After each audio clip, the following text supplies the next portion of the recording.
This is the story of why they could not rest, why the farmer, surrounded by open fields, by quiet stars, by darkness itself, still tossed and turned each night. This is not a tale of kings nor warriors, nor scribes in candlelight.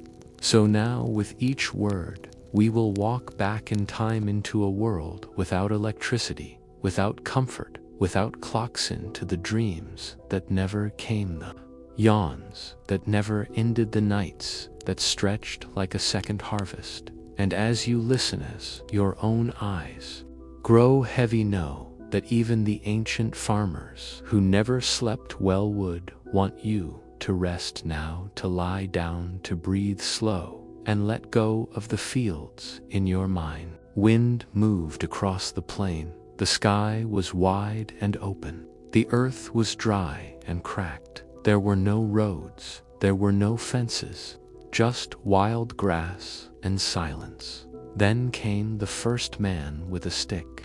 He scratched a line into the dirt, a shallow mark, simple and uncertain. But it was the beginning of farming and the end of rest. Before this moment, people wandered. They moved with the animals. They followed the rivers and the seasons. They slept when they were tired. They ate when they found food. Their sleep was light but free. It was broken but without burden. There were no harvests. There were no fields to guard. But that changed. The line in the dirt changed everything. The seeds were placed by hand, grains gathered from the wild, pressed into the earth with hope. Hope that they would grow. Hope that the rains would come. Hope that the birds would not eat them.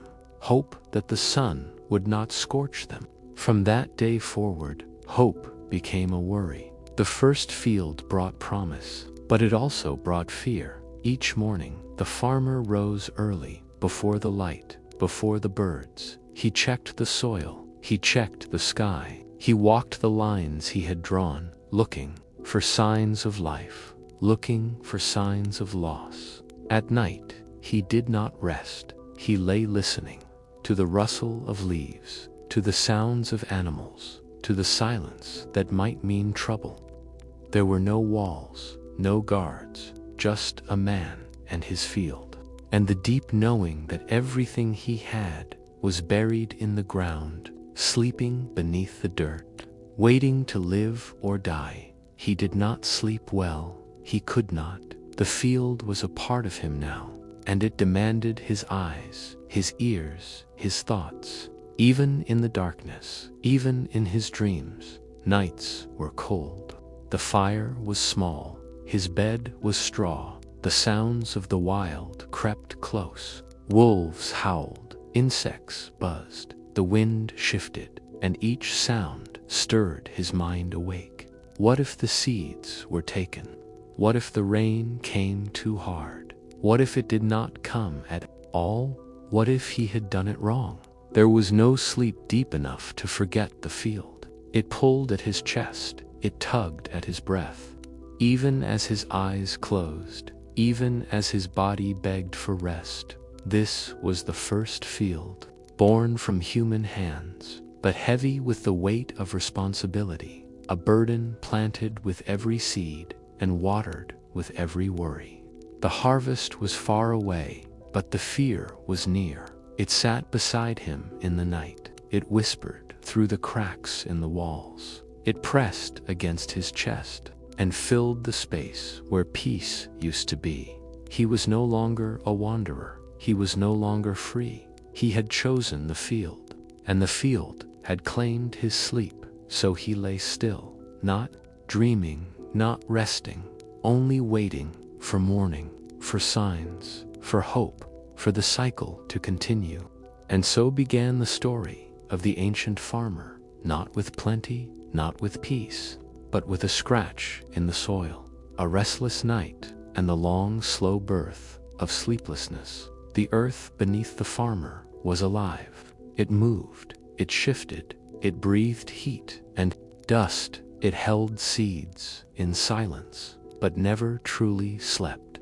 In the day it cracked beneath the sun, in the night it whispered in the cold, it creaked with roots, it hummed with insects, it pulsed with water deep below, and above it, all the farmer waited, listening to the ground, watching for change, hoping for signs. The soil was not a friend, it was a test. Sometimes it gave, sometimes it refused, sometimes it swallowed everything and gave nothing in return.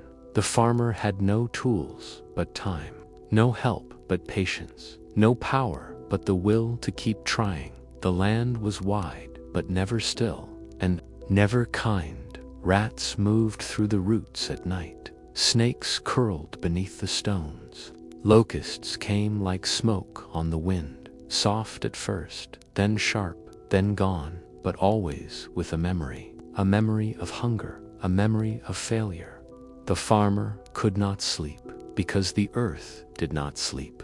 He knew the dangers below the surface. He knew the weight of waiting for something to grow, waiting for something to break. The field was planted, but that was never the end. It was only the beginning, a quiet war with the earth, with time, with the unknown. He walked the rows again, by moonlight, by instinct, by habit. He touched the dirt with his fingers, pressed it between his palms, felt the life in it and the threat. It was soft in some places, dry in others, alive with promise and also warning. Even when he lay down, his thoughts were filled with soil. He saw lines in his dreams, lines of roots, lines of cracks, lines of failure. His sleep was broken by visions of the field, visions of empty stalks, of hollow grain, of brown leaves, of silent earth. There was no one to ask, no one to trust, only the earth, and it never answered. The farmer rose before the birds. He walked barefoot on the cold ground, felt the dampness, tasted the air, watched the fog hang low over the rows, and knew the land had not rested, not in the dark, not in the quiet, not ever. And so he returned to work, eyes heavy, body aching, spirit thin, because the land never slept, and neither could he. The field was always breathing, always needing, always demanding more. And the farmer had no choice, only to serve, only to wait, only to endure. As the sky turned pale and the stars began to fade, he began again, still tired, still uncertain, still hoping, still afraid. The field had been planted, the days had been counted, the sun had burned overhead, the rains had passed, and still the harvest had not come. In the time before the grain was ready, there was only waiting, and in that waiting, there was hunger. The jars were nearly empty, the baskets were light, the mouths were many, the meals were small, and every night the same question returned. Would there be enough? The children cried softly in the dark, their bellies hollow, their fingers thin. They asked for bread, but there was none left. The farmer shared what he had, but he needed strength. His hands were needed for the next day, and yet his strength was fading too. The hunger did not only live in the stomach, it crawled into the mind, into the bones, into sleep itself. The body begged for rest, but the pain of hunger would not let go. It scratched from inside, it pulled at his ribs, it hummed behind his eyes. Even in dreams, he saw food he could not eat, fields full of grain he could not reach. There were no stores to visit, no coins to trade, no neighbors with more. Everyone waited, everyone watched the fields, everyone prayed the same silent prayer. Let the grain be enough, let the harvest come. The nights were long, and longer still when the stomach was empty. Sleep became a thing to chase, a bird that would not land, a cloud that passed overhead just out Of reach, just beyond touch, the hunger made the cold worse. It made the straw harder, the wind louder. It made the creaks in the wood sound like threats. Every hour was counted, not by the stars, but by the ache in the gut. The farmer rose each morning weaker than the last, and still he worked, still he walked the field, still he watched the sky, looking for signs that it would end, that the grain would turn gold, that the waiting would end, that the hunger would be quiet. But for now, there was only dust, only whispers, only the rattle of tools with no strength behind them.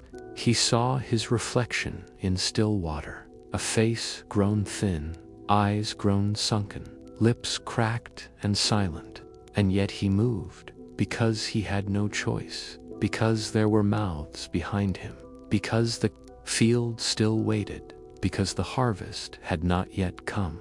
He dreamed of soft bread, of warm milk, of heavy bowls filled to the rim, but he woke to nothing. And each time he woke, sleep became harder to find, and hunger became easier to feel. He looked to the field, and the field looked back, silent, unyielding, unaware of the pain it caused, unchanged by the need of those who waited. This was the cost of farming. This was the price of planting. This was the silence before the harvest, when the world held its breath, and the people did too. One night at a time, one ache at a time, one dream at a time. The farmer did not sleep alone. The house was small. The walls were mud. The roof was thatch. The floor was earth, and the space was full. Children huddled in corners. Grandparents coughed in their sleep. Goats stirred in the shadows. Chickens scratched in the dark. The air was thick with breath, with heat in summer, with smoke in winter. With the closeness of too many bodies, there were no doors to close, no rooms to escape to, only one space, one shared silence, one restless night. The floor was cold, even with straw, even with blankets. It pulled the warmth from bones and gave back only stiffness. Every movement made a sound. Every cough woke someone.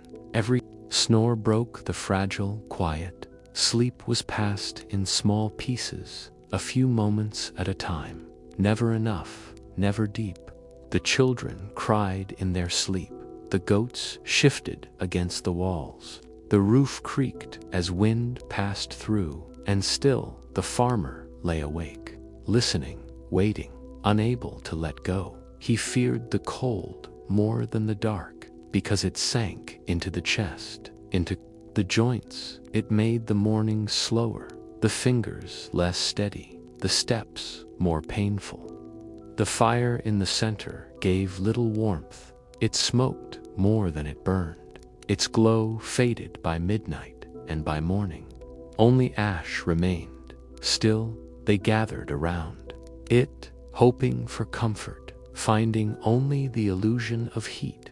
Crowded sleep is not true sleep. It is broken by breath, by noise, by movement, by dreams that do not finish, by rest that does not heal. And yet this was the only shelter, the only space between them and the night. They did not complain. There was no other way, no larger house, no quiet room, only togetherness, only endurance. The walls cracked in the dry season, leaked in the rainy months, and in every season they listened for thieves, for wild dogs, for strange voices, for danger that might slip through the dark. The farmer slept in shifts, lightly, carefully, with one ear always open, with one eye not fully closed, because there was always something, someone coughing, someone crying, something falling, something missing. So he turned on the cold floor, wrapped in a worn blanket, pressed between his children and the wall. and tried again to sleep, even as the wind howled outside, even as the chickens rustled, even as his bones ached from yesterday. This was not peace. This was not rest. This was shelter. This was the shape of survival, and it was all they had. The farmer did not fear the dark. He feared what moved within it. The wild was never far. It pressed against the walls. It waited beyond the firelight. It whispered in the wind. It breathed in the trees. It stepped where no man could see. Wolves howled from the hills, their voices long and low. They sang to the moon and to each other, and sometimes to the farmer's goats. Snakes curled near the stones, hidden in silence, waiting for warmth or motion or a chance. Insects crawled along the walls, tiny legs clicking across mud, biting at skin, buzzing in ears, hiding in blankets, living in the straw. The night was never clean. It was filled with creeping things, with crawling things, with things that bit without warning, without mercy. The farmer slept beside his animals, not by choice, but to protect them, because a lost goat meant hunger. A missing chicken meant nothing for the pot. A breach in the fence meant disaster. He listened through the night for the break of twigs, for the scream of a hen, for the quiet silence that follows when something is taken, and sleep would slip away again, carried off with the sound. The bugs never rested.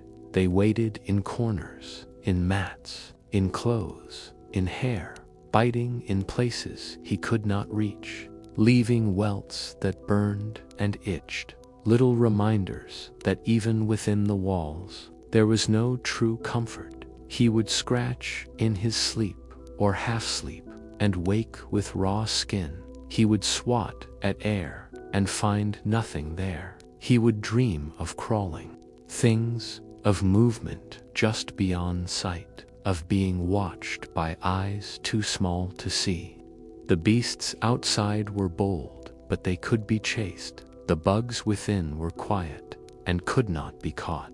His wife stirred beside him. The baby whimpered. A goat shifted its weight. A rat scratched beneath the floor, and the farmer closed his eyes again, not in peace, but in tired surrender.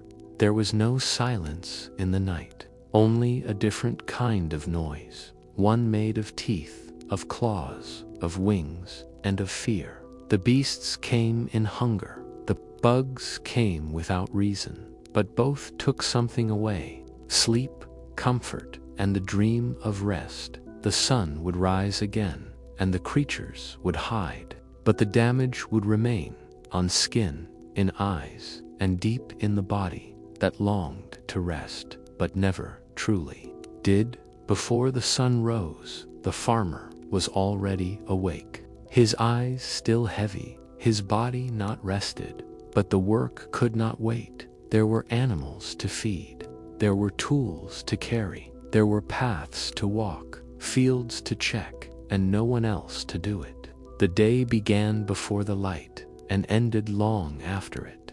Faded, work filled every space, every hour, every breath. His hands were calloused, his back was bent, his legs ached from yesterday, and the day before that, and the one before that. There was no end to the work, no break, no relief, only pauses, and those too were brief. He carried buckets from the stream, he lifted stones from the soil, he cut wood with dull blades, he pulled weeds that grew again. He dug until the blisters opened, and then dug more. His shoulders grew stiff, his arms trembled, sweat fell into his eyes, dust clung to his skin, and still he worked, because to stop was to lose, and to lose meant hunger. He did not complain. There was no one to listen. The land did not care, the sky did not answer, and the crops did not speak. He counted the tasks by memory, not by hours. There were too many for one man, and yet he did them, because they must be done. He watched the sun cross the sky, each movement a reminder of how far he still had to go, how much still remained, how little time he had. By dusk, he was silent, too tired for words, too tired for thought. His feet dragged, his knees wobbled, his breath shallow. He ate in silence. If there was food, he drank water that tasted of clay, then lay down where he could and tried to sleep. But the body could not forget the day. The muscles still pulsed, the hands still twitched. The pain stayed in the bones, like a bell still ringing after the strike.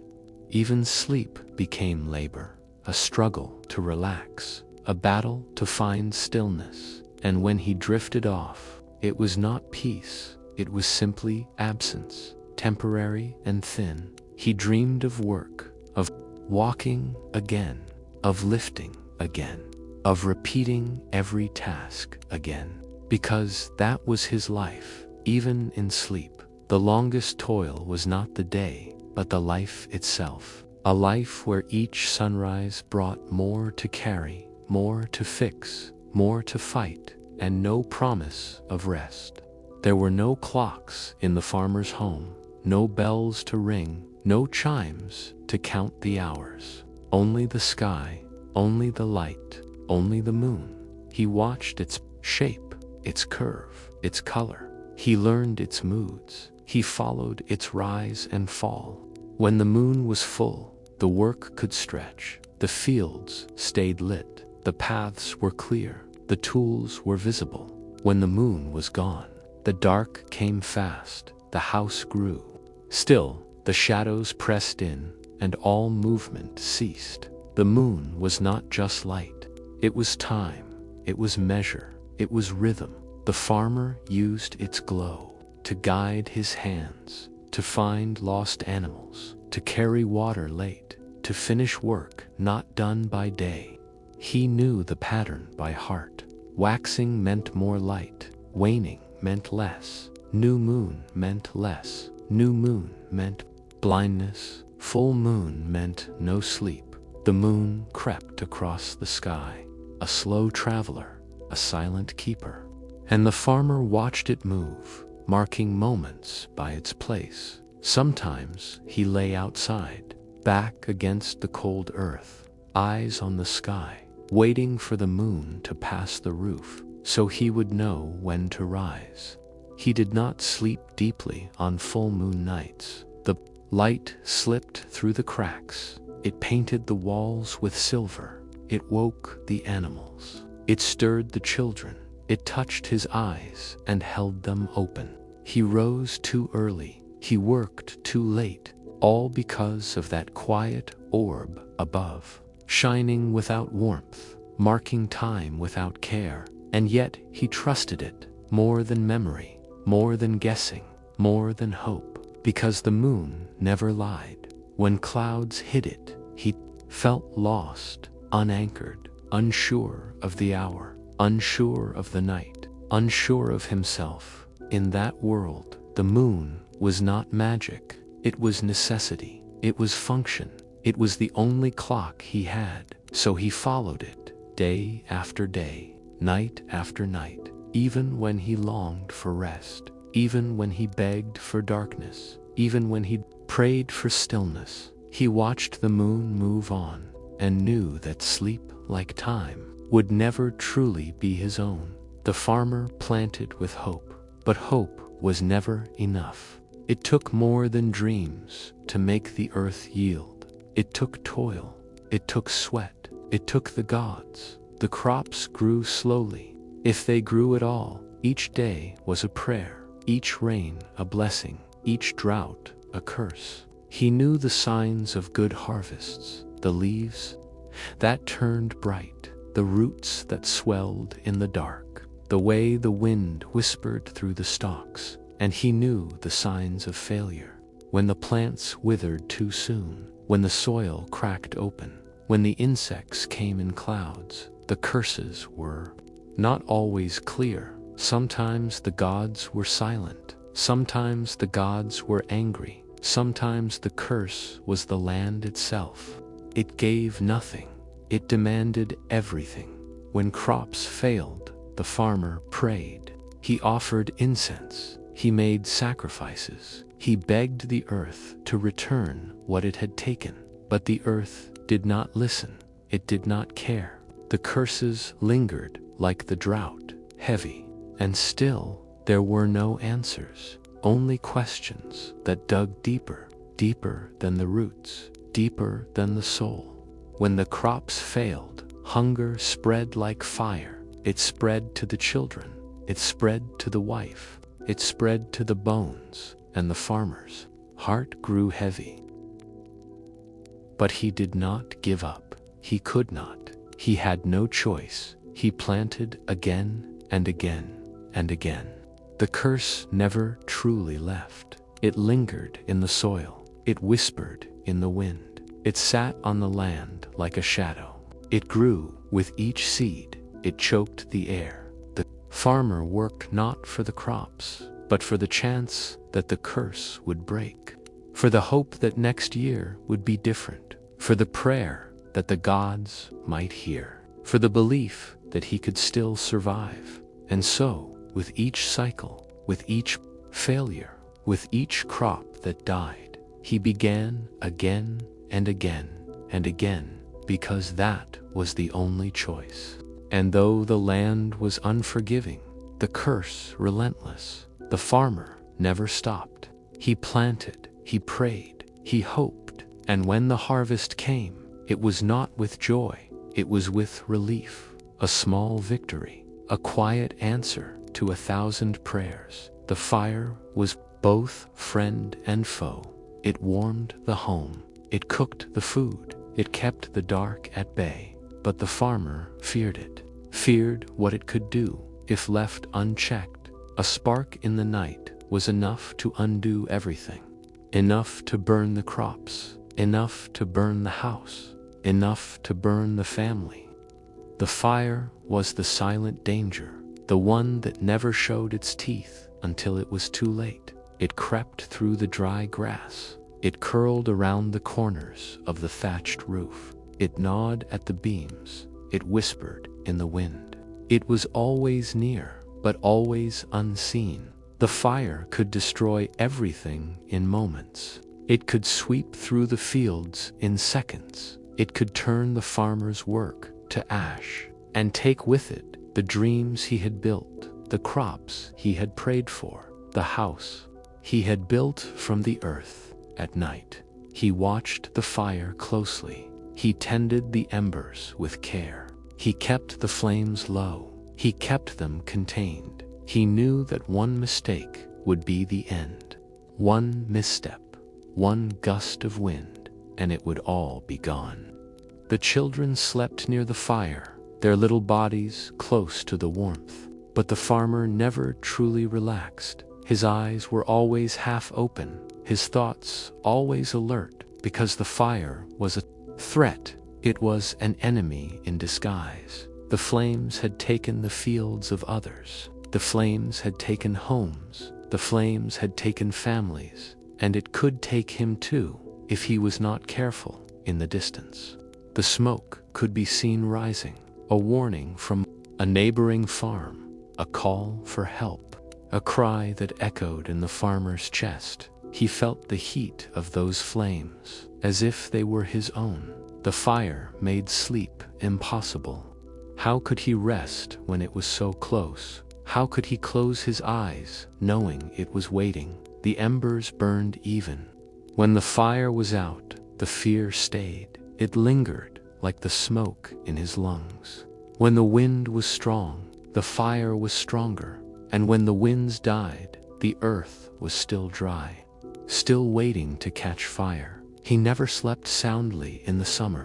The heat brought danger. The dry earth was a tinderbox. The smallest spark could set it alight, and no farmer could rest with that in mind. At night, he rose often to check the fire, to feed it more wood, to keep it from escaping.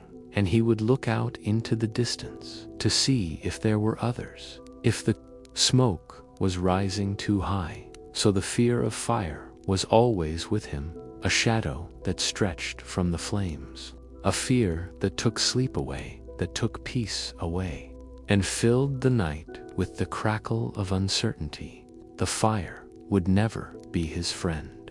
It was too wild, too dangerous, too uncontrollable. And so he feared it, always. But in the morning, when the sky turned gray and the wind calmed, the fire would be gone, the danger would be over, but not forgotten. The night was never truly silent. The children's cries broke it, soft, faint, but loud enough to pull the farmer from his rest. Their hunger, their thirst, their fear, it called him from the bed, from the warmth, from the fragile peace. He knew their needs, he knew their cries, but it was always the same fear, always the same hunger, always the same request. The children were young, they were small, they were always cold in the night, always frightened by the dark, always waking in need. The farmer could not rest for them, he could not sleep while they cried. He rose again and again, comforted, fed, reassured. Even as his own eyes begged for sleep, the house was small, the walls were thin, the noise echoed through every corner, through every wall, through every crack. The farmer lay awake, listening, waiting for the sound to stop, for the peace to return. Sometimes they cried for a simple thing, a blanket, a hug, a drink of water. Sometimes they cried for things he couldn't give, for safety, for warmth, for a world without fear. They did not know the weight of the world. They did not know the worry of tomorrow. They did not understand the endless work. They only knew the night, and the night was filled with strange sounds, with cold corners, with dark shapes, with monsters that lived just beyond the candlelight. And so they cried, and so the farmer answered. He rose again, he comforted, he whispered quiet words, even when he did not have the strength to speak. It was not just the cries that kept him awake, it was the knowledge that he could not protect them. He could not make the night disappear, he could not make the hunger go away, he could not make the cold stop biting. And so he gave what he could, a kiss, a promise, a lullaby in the dark. But he could not give sleep, not for himself, not for them. And when the children fell silent, when they finally drifted back into their dreams, the farmer lay awake, his heart still heavy, his body still tired, still hearing the echoes of their cries in the dark. There was no sleep for him, no peace in the quiet, only the fading sound of their needs and the promise that tomorrow would be the same. Another night, another cry, another restless moment, and yet he rose each morning. He rose to work, to feed, to care, because that was what fathers did, what farmers did, even without rest, even without sleep. The children cried, but they also brought love. They brought laughter, they brought hope, they brought life, even in the silence, even in the darkness. And though sleep was never his, he held the peace of their smiles, of their hands in his, of their voices calling him through the night. For in the end, the cries were the sound of life, the sound of the future, the sound of tomorrow, even if it meant waking again and again and again. The farmer's body was a map of labor.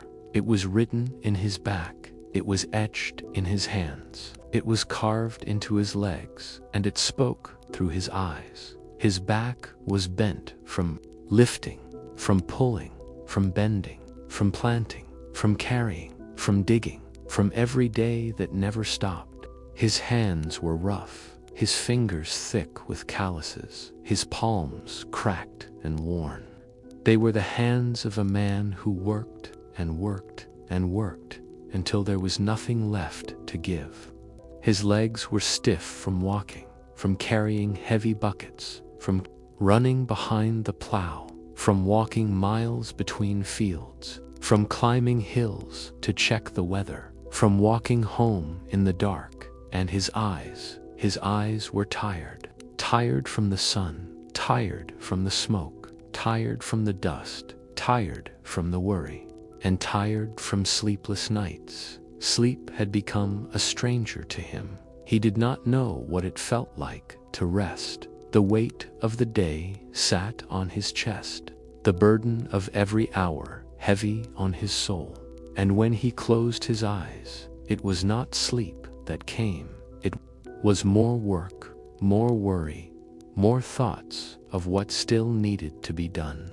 The days stretched on like endless lines. The work never finished, the body never rested, and the mind never stopped. Every ache in his bones reminded him that there was still more to do, and yet he carried on, not because he was strong, but because there was no other choice. There was no stopping, no pause, no place to rest, except in the spaces between work, and even then, it was never enough. The pain in his back, in his legs, in his eyes, was a part of him now. It was his companion, it was his shadow, it was the price of the land, and the price of life. His wife saw the toll it took.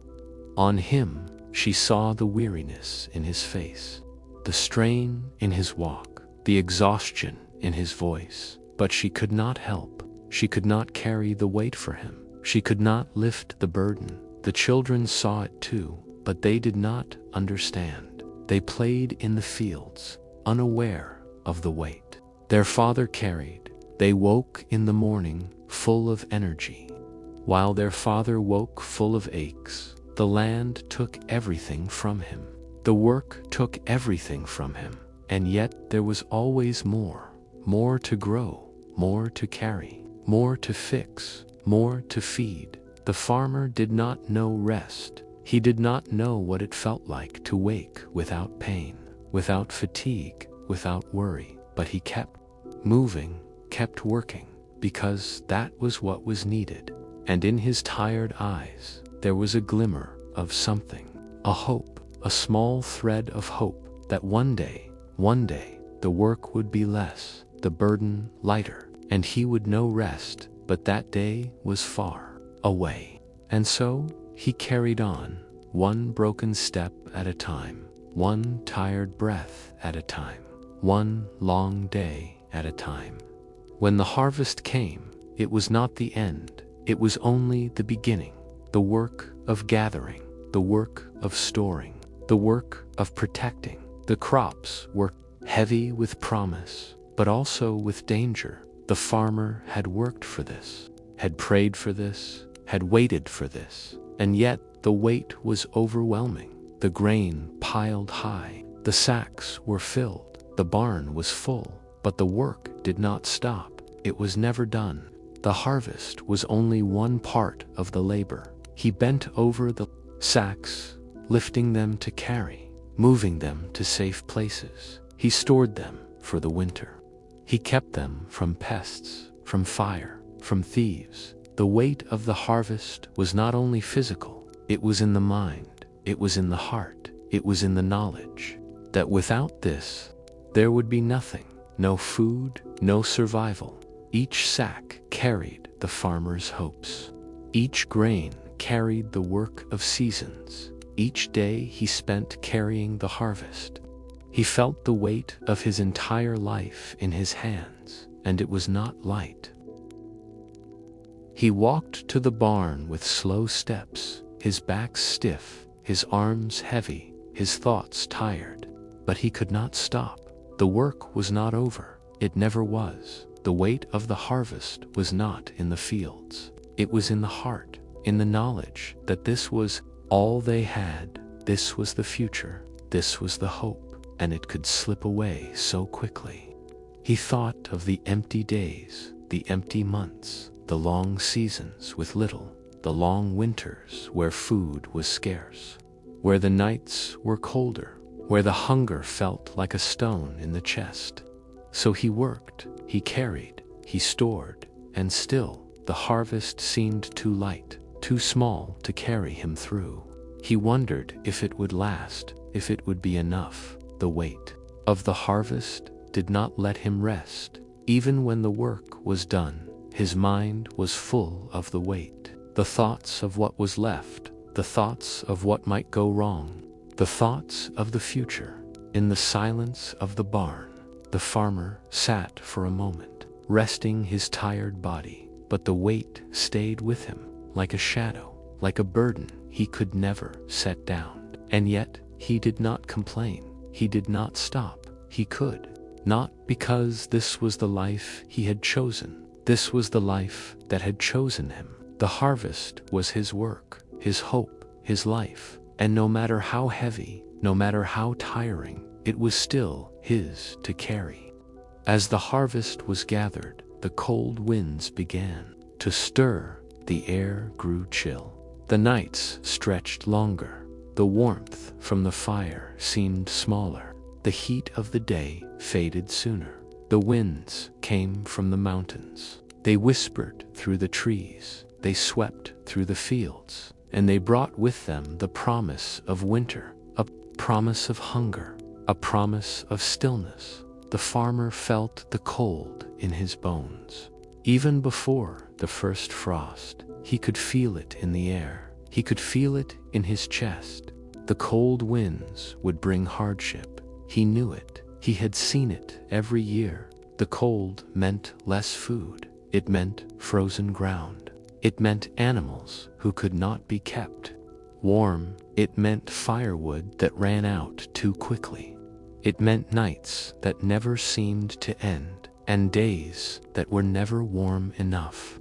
He brought in the last of the crops, covered them from the frost. He checked the animals, made sure they had enough straw, enough warmth, enough food. But he knew the cold winds were coming for everything. They would creep through the cracks in the walls. They would slip under the door. They would push through the thatched roof. They would take away warmth. They would take away hope. The cold meant sickness. The cold meant struggle. The cold meant fear. Because in the cold, everything was harder. Nothing could grow. Nothing could thrive. He had seen the seasons change before, but each year it felt worse. The winters felt longer. The cold seemed sharper. The wind always stronger. He thought of the empty jars, of the small fire in the hearth, of the nights he would spend shivering, of the mornings with frozen breath, of the ice that formed on the edges of the door. And yet he still worked, because there was nothing else to do, because he had no choice, because he had to survive. And so he would prepare for the cold that was coming, prepare for the hunger, prepare for the hardship. The children huddled closer to the fire, their small bodies curled for warmth. The animals stayed close, the barn doors were shut tight, and the farmer listened to the wind as it howled in the distance, as it promised what was to come. But he did not fear the cold. He had known it before. He had survived it before, and he would survive it again, because that was the life of a farmer, a life of struggle, a life of endurance. And when the cold winds blew, he would stand firm. He would keep working, because that was what he had to do. And the cold could not take that away. The cold winds blew long into the night, and the days seemed darker. The nights seemed colder. The fire never quite warm enough, and the food never quite enough. The farmer sat by the fire, his tired eyes watching the glow, but his mind was elsewhere. His mind was on the sun, that distant light that seemed so far away. He waited for it every morning, for the warmth to return. for the light to chase away the shadows, for the sun to rise and melt the frost, for the sun to dry the damp ground, for the sun to promise new life. But the sun was slow to come, and in the meantime the cold held firm, the hunger held tighter, the darkness stretched long.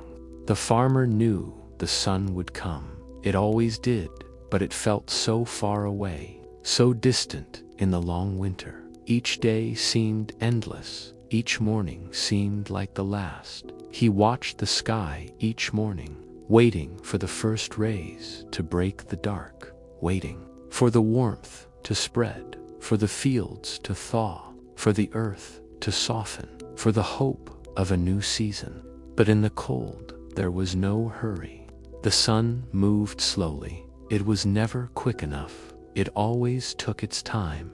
And so the farmer waited and waited and waited for the sun to return, for the warmth to touch his skin, for the light to fill the empty spaces. But in the meantime, he worked. He kept moving. He kept his hands busy, because the waiting was the hardest part. And in the waiting, the work was what kept him going. He knew that the sun would come, but it would not come quickly. It would not come easily. It would come when the earth was ready, when the land had had enough rest, when the time was right. Until then, he would wait. But he would wait with purpose. He would wait with patience. And he would wait with faith, because he knew that the sun would rise again. And when it did, it would bring with it new hope. So the farmer waited, as the cold winds blew, as the earth slept, and as the fire flickered in the hearth. He waited for the sun, and he knew that no matter how long it took, the sun would always return. The sun rose again, and the cold winds slowly retreated. The earth began to warm. The grass began to grow. The seeds began to sprout, and the farmer's heart began to lift. The circle of life began again, from seed to sprout, from sprout to stem, from stem to fruit, and from fruit to harvest. It was the same every year, yet it always felt new, always felt fresh, always felt like the promise of tomorrow. The farmer's hands worked. They planted, they tended, they cared. But his heart was filled with hope. Hope for the future. Hope for the next harvest. Hope that the sun would keep shining. The animals began to multiply. The fields began to green. The crops grew tall. The work never stopped. But the farmer felt lighter now. The weight of the cold was gone. The burden of hunger was gone. He knew there would be challenges again. There would be droughts. There would be storms. There would be long days and long nights. But for now, the circle of life was in motion, and he was part of it. He watched the children play in the sun, their laughter ringing through the air. The joy of youth, unburdened by work, unburdened by time, unburdened by the weight of the earth. But they would learn soon enough, the same way he had learned. And so the circle would continue. The work would continue. The seasons would change. But the earth would keep turning. The sun would keep rising. And the farmer would keep planting, because that was his life. And it always would be. He walked through the fields, the smell of fresh earth filling his lungs, the sun warming his face, the wind brushing against his skin. He paused for a moment and felt the peace that only nature could give. A fleeting moment of rest, and then he rose again to do the work that must be done. But he did it with a heart full of gratitude for the earth, for the sun, for the work, for the life he had. And he knew that though the seasons would change, though the years would pass, the circle would continue, always, and he would always be a part of it. The farmer closed his eyes for a moment, and in that quiet pause, he let the rhythm of life wash over him, a soft lullaby of the earth, of time, of the sun, of the land, of the work, of life itself. And as he opened his eyes again, he smiled and continued his journey, for the circle of life was endless, and it would always carry him forward through each season, through each day, through each night, always soft, always steady, always gentle. This is the end of our journey, the full circle of life for the farmer, soft, steady, guiding you toward a restful sleep. May the rhythm of this world guide you through the night, peaceful and calm.